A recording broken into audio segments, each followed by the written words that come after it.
Assalamualaikum warahmatullahi wabarakatuh.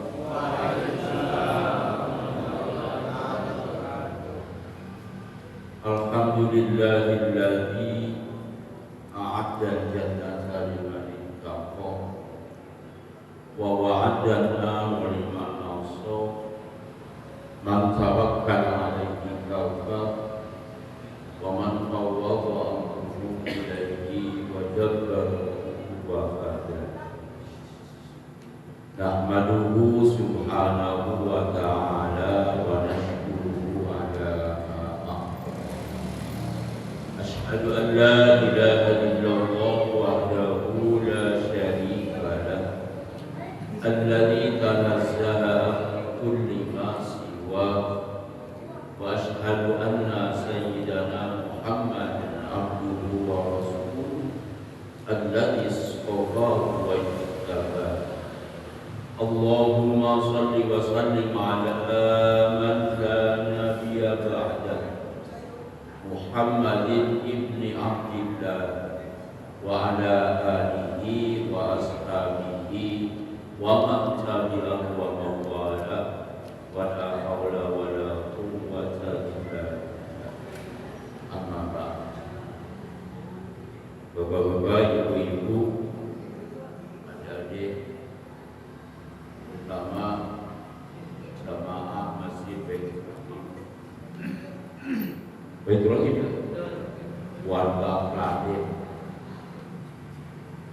lebih utama lagi Dewan Pengurus Masjid Baitur Rahim, Ketua IBC NU Cipaten Timur, Ketua Jalul Ansor dan jajarannya, dan pengurus-pengurus NU yang lain. Saya diminta ini untuk berbicara tentang keilmuan, karena ini forumnya forum NU. Namanya Jalul Ansor ya. Ini terus terang Jalul Ansor itu saya baru tahu itu, ya baru ini. Karena waktu saya muda tuh nggak ada di sana. Ada Ansor.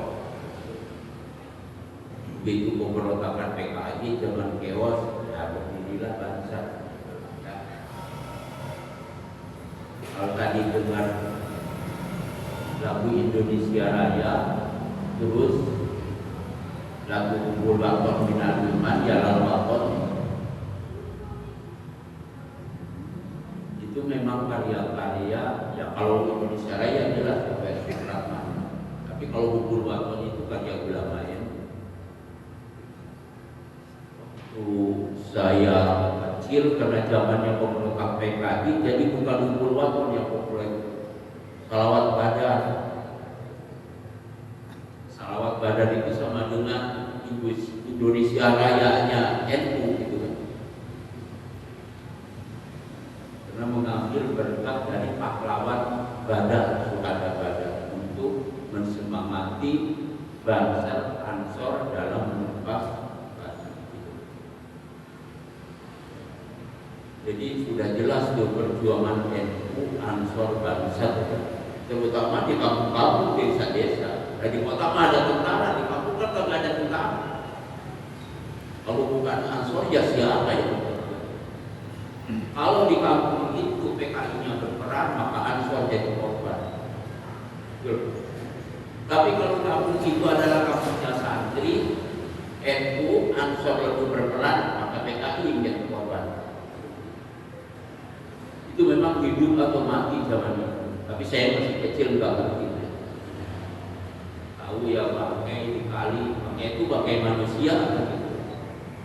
Kubur asal dikubur aja karena nggak tahu identitasnya siapa yang mati. Itu salah satu perjuangan NU. Induknya tuh NU ya. Ansor itu kan badan underbownya. Ansor juga punya lagi bangsa. Ada lagi di jalur Ansor. Karena induknya ya NU. Karena dulu yang awal didirikan ya NU. NU itu rohnya ya orang Banten. Syekh Nawawi Al-Bantani. Syekh Nawawi Al-Bantani itu kan gurunya Syekh Khalil Bangkala. Punya murid lagi nanti di As'adatul Arifin, punya murid Hasyim Asy'ari kan gitu. Ya kalau menamakan Nahdlatul Ulama memang pendirinya ulama. Memang pendirinya NU itu ulama, makanya itu Nahdlatul Ulama. Kenapa Nahdo? Nahdo itu kan bangkit, gerak. Jadi bangkitnya para ulama, geraknya para ulama. Kenapa harus Nahdo? Karena zaman itu melawan penjajah, baik penjajah Belanda maupun penjajah Jepang. Nah, organisasi itu kan bentuk perlawanan lagi, karena biasanya perlawanan itu kan bentuk fisik, pakai senjata, tentara. Sebelumnya kan begitu. Nanti sultan punya tentara atau kiai punya pesantren, santrinya kontak. Nah, ternyata gerakan-gerakan itu juga kurang efektif. Maka akhirnya kaum pergerakan ini masing-masing mendirikan organisasi. Ada berapa organisasi di Indonesia? Banyak kan? Yang nasionalis maupun yang Islam. Yang Islam ada berapa? Banyak juga kan? Organisasi itu jarang-jarang yang bertahan lama. Jarang. Mungkin Utomo itu hanya berapa tahun. Pertama organisasi Islam itu Syarikat Islam hanya berapa tahun. Sekarang sih gimana coba? Ada nggak baca plan Syarikat Islam? SI pendirinya Cokro Aminoto, Cokro Aminoto, Raden Omar Said, Cokro Aminoto. Ya paling semestinya ubah jadi SDI, Syarikat Dagang Islam. Ulama yang lain, Ahmad Dahlan mendirikan Muhammadiyah. Muhammadiyah mau populer ya, ada di mana-mana kan? Ada sekolahnya, ada universitasnya, ada rumah sakitnya, ada panti asuhannya. Sudah populer itu kan? 1912 Muhammadiyah. Dari 1905 Syarikat Islam berubah jadi SDI, berdiri lagi 1912 Muhammadiyah. Dari 1912 sampai 1918 banyak sekali organisasi Islam yang dulu. Di Banten ini ada Matlaul. Tahu nggak? Tapi Peladen ada nggak? Padahal kita orang Banten loh. Kalau ada Perti di Sumatera Barat, Al-Wasliyah Medan.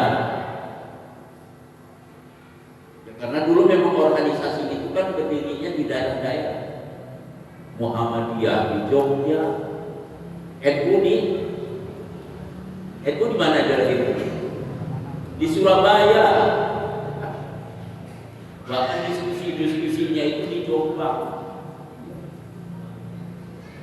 Kayak Persib di Sumatera Barat, Al-Wasliyah di Medan, Mat Al-Anwar itu Pandeglang, ya. Padahal Pandeglang di Jakarta kan dekat. digeser aja ke Jakarta Barat. Artinya apa? Ketika tidak menguasai ibu kata, tidak menguasai ibu kata, pertanda bahwa organisasi itu perkembangannya lambat. Berarti Al-Wasliyah tetap aja berbeda. Yang cepat perkembangannya seperti Muhammadiyah. Sekarang pusatnya di Jakarta. NU pusatnya di Jakarta. Nah, gitu loh. PB kan, Pengurus Besar Nahdlatul Ulama. Lalu berdirinya di Surabaya. Itu perkembangannya. Sekarang ini ormas Islam praktis yang bertahan, yang berkembang tinggal dua. Satu Muhammadiyah, dua di mana perang NU pasti ada, di mana perang Muhammadiyah pasti ada. Nah, dari tahun 1912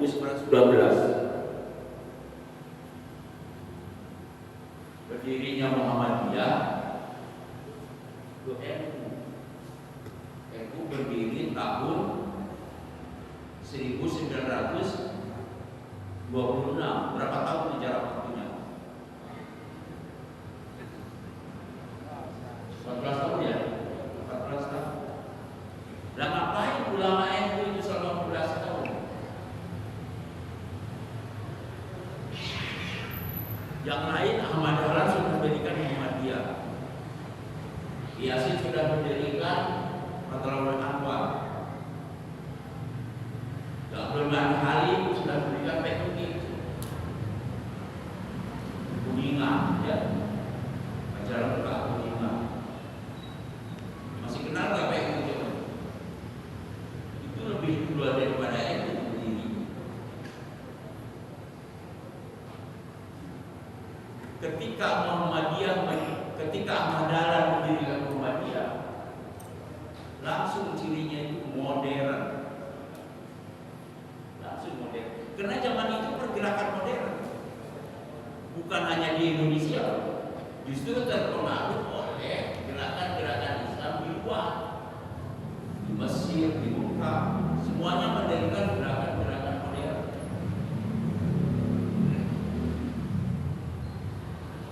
Ketika Muhammadiyah berdiri, ormas-ormas lain berdiri, semua di Muhammadiyah modern semua. NU paling bontot tahun 1926, 14 tahun setelah Muhammadiyah berdiri. NU tidak pernah menyatakan dirinya modern. Padahal kalau ngomong modern, mungkin NU paling modern, bukan paling baru. Tapi NU tidak pernah mengklaim dirinya modern. Kenapa? Karena modern itu kan hanya ikut-ikut, kan? Modern itu enggak jelas. Wahabi itu modern. Lihat aja di buku sejarah. Ormas-ormas Islam, kelompok modern, salah satunya Wahabi. Ciri khasnya kembali kepada Al-Quran dan hadis. Bahkan ingin memberantas kitab-kitab karya-karya ulama, membid'ahkan, mengharamkan talfek dan taklid. Kalau orang yang bukan taklid diikuti pada yang empat kan? Di Muhammadiyah talfik itu haram, tapi di NU talfik itu apa? Taklid itu manusia. Taklid itu kan kita melakukan sesuatu atau melakukan ibadah tanpa tahu dalilnya, kan taklid itu kan. Nah, saya ini walaupun sudah masa akhir sekian tahun, ya saya tetap taklid. Kenapa? Tidak semua dalil, ya, tidak semua ayat, tidak semua hadis kita kuasai. Gara-gara kita tidak tahu dalil, kemudian kita tidak sholat.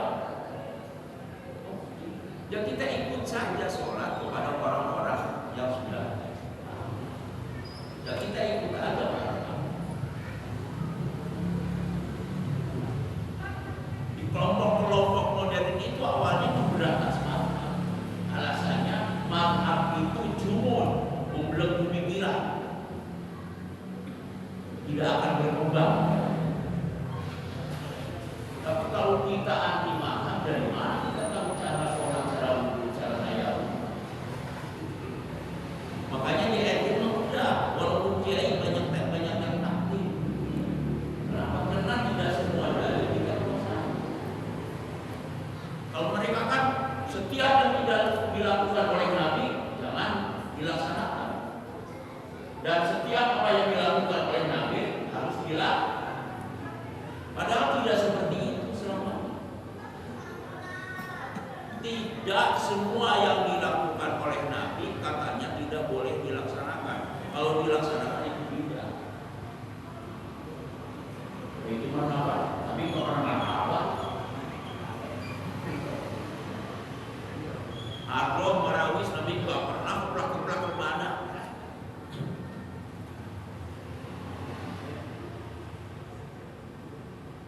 Maulidan, barapan, hebaan.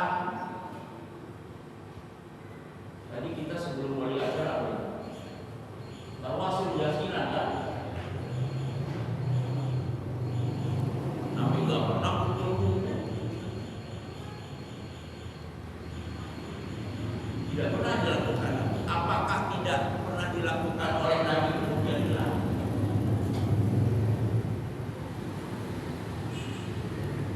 Bagi kita selagi itu adalah menuju zikir kepada Allah, menyadarkan umat, kita laksanakan.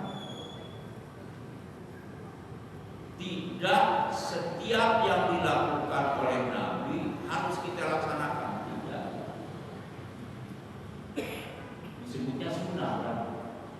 Tradisi Nabi. Tidak semua. Apa tradisi Nabi coba salah satunya? Nabi istrinya 9. Nabi istrinya 9. Padahal Al-Quran membatasi ya. Hanya Pak. Coba kalau saya Ustaz istrinya 9. Waduh, diserang bisa apa? Nama bini juga pasti diserang. Nah, sunnah Rasul beristri 9 haram dilaksanakan. Padahal pengertian sunnah itu wajib diikuti kan gitu. Tapi kalau istri 9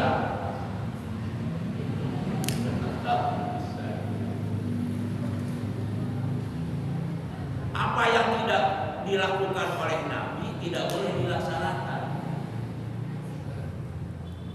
Zaman Nabi itu belum ada Al-Quran loh. Al-Quran dalam bentuk apa tadi yang bawa itu ya? Al-Quran dalam bentuk kitab belum ada.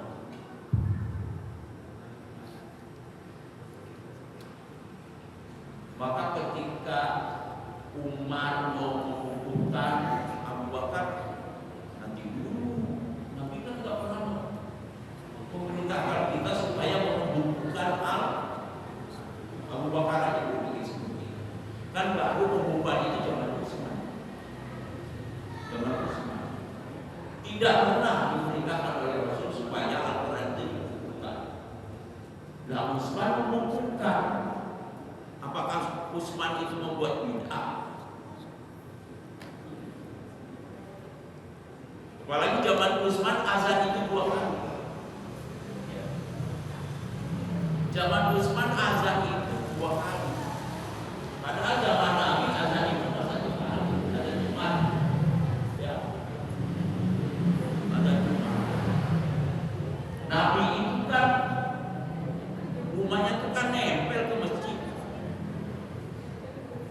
Jadi kalau Nabi mau khutbah naik mimbar, buka pintu kamarnya, dari kamar Nabi langsung salam.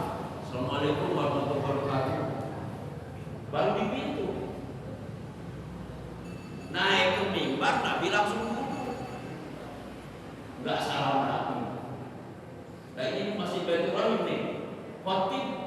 Salahnya di mana? Apakah di pintu? Di mimbar ya? Berarti bid'ah.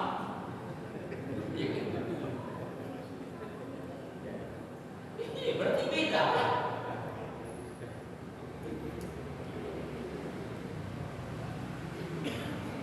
Tapi nggak ada yang mau protes ya?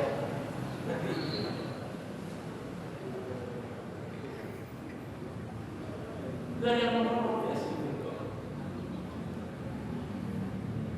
Jadi Nabi salah dari kamarnya dan pada jamaah. Jamaah menjawab, Nabi langsung ke mimbar, langsung duduk. Tidak selamat. Langsung bilang azan kan. Bila selesai azan, Nabi langsung khutbah. Berarti azan cuma satu kali. Di Masjid Baitur Rahim ini azan Jumat berapa kali? Dua ya. Dua. Bertentangan dengan Nabi loh. Bid'ah kan? Kapan azan dua kali itu? Zaman Utsman. Zaman Khalifah Utsman azan Jumat itu dua kali. Oh, berarti Masjid Baitur Rahim ini ikut Utsman. Ikut Utsman atau ikut Nabi? Ayo,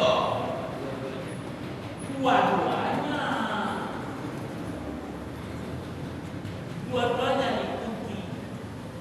Kalau ikut Nabi cuma satu kali, nggak menghargai Utsman loh.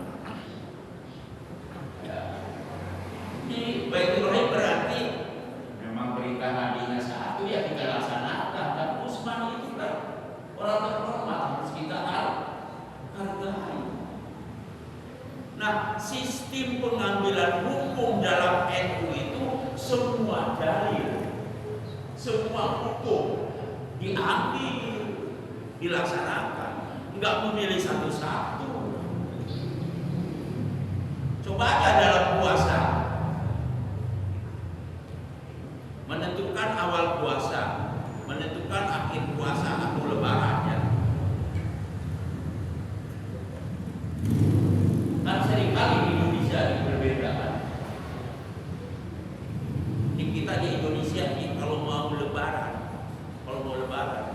minimal ada 4 itu lebaran. Kemarin kita lebaran kayak apa ya? Lebaran Idul Adha kayak apa kemarin?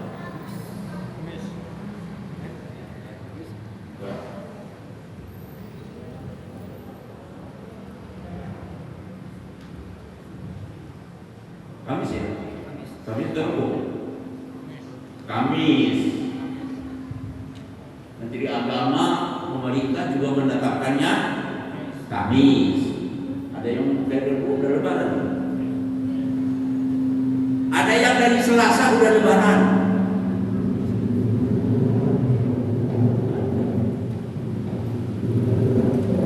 Jadi Selasa, Rabu, Kamis sudah 3 hari.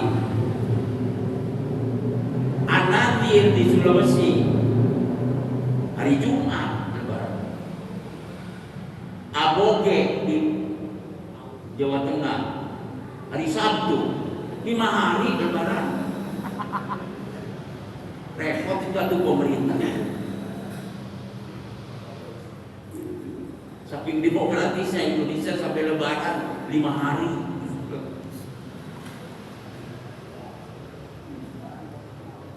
NU kenapa harus Kamis?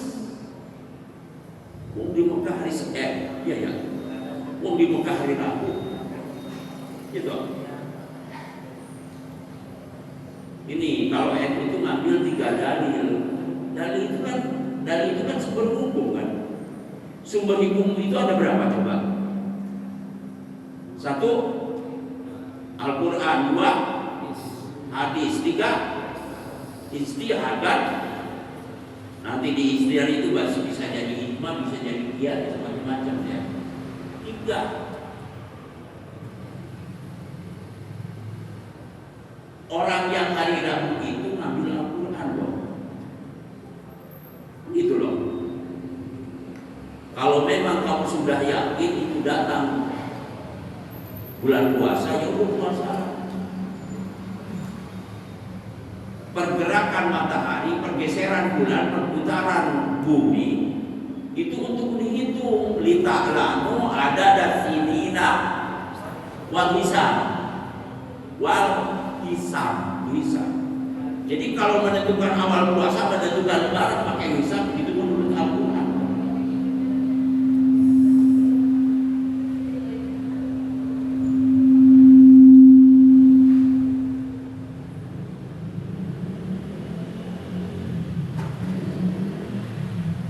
Orang NU pakai sumu liru yatihi waftiru liru yatihi, kan gitu loh. Puasa kalian kalau sudah melihat hilal, lebaran kalian juga kalau sudah melihat hilal. Tapi ternyata hilal itu tidak sama. Di Jakarta kelihatan, di Bandung kagak. Di Pulau Jawa kelihatan, di Papua tidak, kan gitu loh. Maka keputusannya apa? Nunggu sidang isbat Departemen Agama. Sidang isbat Departemen Agama itu bukan orang Departemen Agama, bukan Menteri Agama. Menteri Agama manggil para ahli, para ulama, suruh bersidang menetapkan keputusan besok puasa atau besok lebaran, kan itu loh. Jadi ada berdasarkan Al-Quran, hisab, ada berdasarkan ru'yah, ya, ada berdasarkan di sini ijma, ya, ijma para ulama yang kumpul di Departemen Agama dalam sidang isbat. Nah, NU tiga-tiganya diambil, enggak satu. Lita'lamu ada sini wal hisab, menghitung perputaran bulan, pergeseran matahari, perputaran bumi, pergerakan bulan. Itu jadilah kalender. Di kalender kan sudah ada tuh.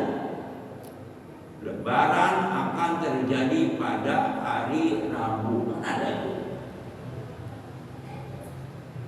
Tapi ketika NU pakai ru'yatul hilal, hilal agak kelihatan, maka akhirnya bukan berdasarkan kalender tapi berdasarkan ru'yah. Begitu ru'yah, tidak semua tempat ngintip bulan itu bisa melihat.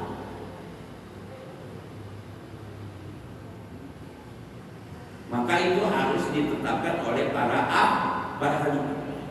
Jadi akhirnya nunggu sidang isbat Departemen. Jadi dipakai semua, Al-Quran dipakai awalnya untuk menentukan, untuk bikin kalender. Karena di kalender itu sudah ditentukan lebaran kapan, puasa kapan. Terus kalender itu perlu dibuktikan. Dengan cara apa membuktikannya? Dengan cara ru'yatul hilal. Ru'yatul hilal tidak sama, karena ada yang tidak, ada yang tidak. Maka menunggu keputusan sidang atau ijma para ulama. Tiga-tiganya dipakai. Jangan dibanding-bandingkan. Kalau Al-Quran sudah nyebut hisab, ya udah ikuti hisab. Berarti hadis sumu liruyati waktu liruyati itu bisa bangkrut kalau nggak dipakai nanti. Padahal itu ucapan Nabi, loh, ketetapan Nabi. Masa kita abaikan? Itu loh, hisab kita buktikan dengan ru'yah. Ketika ru'yah tidak sama, kita pakai hasil ijma ulama, begitu orang yang memakainya. Jangan membanding-bandingkan baik lebih baik mana Al-Quran dengan hadis. Ya pasti lebih baik Al-Quran. Tapi kalau hanya pakai Al-Quran, nggak memakai hadis. Kita hargai semua. Azan satu kali ikut Nabi, azan dua kali ikut Utsman. Jangan dibandingkan bagus mana Nabi dengan Utsman. Jangan dibandingkan. Dua-duanya kita hargai. Nabi kita laksanakan azan Jumat itu satu kali. Utsman juga kita laksanakan azan Jumat itu dua kali. Kalau dua kali melaksanakan yang satu kali enggak? Melaksanakan kan? Kalau satu kali melaksanakan yang dua kali enggak? Enggak, berarti enggak menghargai Utsman. Nah, itu pertimbangan isbat hukum, istibat hukum dalam NU begitu. Sini terawihnya 11 atau 23? Ikut siapa itu? Ikut rumah kan? Ikut rumah. Kalau Nabi ya nggak tahu sih. Sebab tidak ada yang pasti dalam hadis Nabi terawih itu 20 atau 8 atau 36. Yang 8 tambah 3 witir itu kan hadisnya hadis Aisyah. Itu hadisnya hadis nama. Aisyah menceritakan tentang sholatnya Nabi di dalam kamar, salam alamnya Nabi di dalam. Hadis itu cuma satu-satunya kok. Sahabat yang lain Ibnu Abbas, Abu Hurairah tidak menceritakan. Cuma satu-satu. Kenapa populer? Ya populer karena istri Nabi masih tetap populer.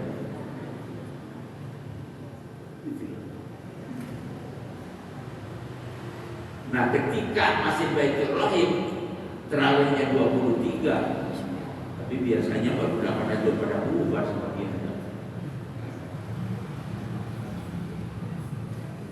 Itu berarti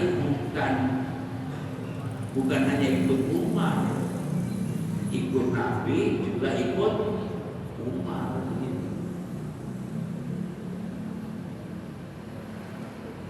Ya tapi belum tentu Nabi itu 8 bukan. Karena itu kan Nabi mau di bulan Ramadan. Dalam hadis itu kan begitu tuh. Mau di bulan itu cara mensyariatkan budaya lokal, budaya para nelayan kita syariatkan.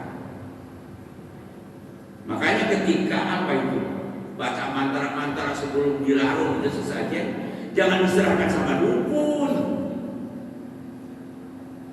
Serahkan sama Ustaz Yasin.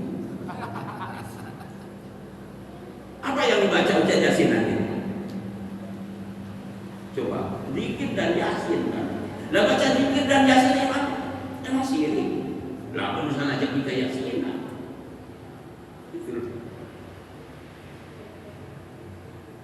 Tuh, jadi cara dakwah Islam Nusantara begitu. Yang sudah bagus, peci dan sarung, walaupun itu nggak dipakai orang-orang Arab, tapi kan memenuhi syarat untuk sholat kan. Kita lestarikan, karena itu budaya kita, supaya masyarakat tidak tercerabut dari akar budayanya. Itulah, tidak kehilangan warisan nenek moyangnya. Ada hal-hal yang masih banyak kemusyrikan, coba buang yang sirik-siriknya itu, musik-musiknya itu.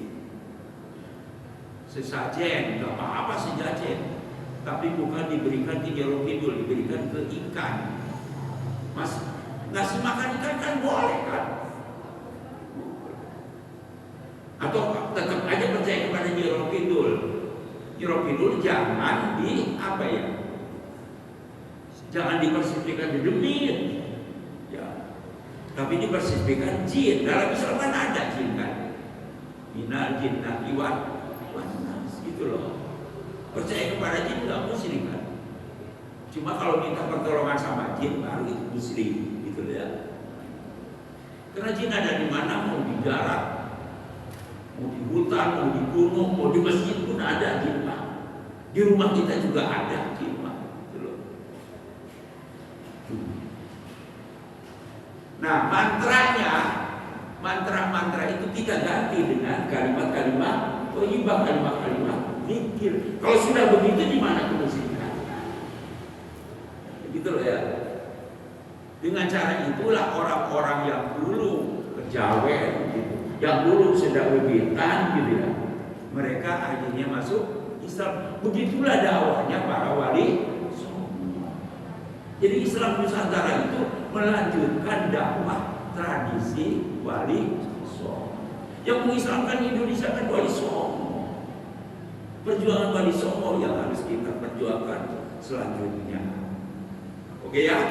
Nah, mudah-mudahan gerakan di Jalur Ansor itu terus nih menapaki tradisi wali songo. Tidak frontal menyakitkan yang tidak setuju. Wallahul muwaffiq ila aqwamit thoriq.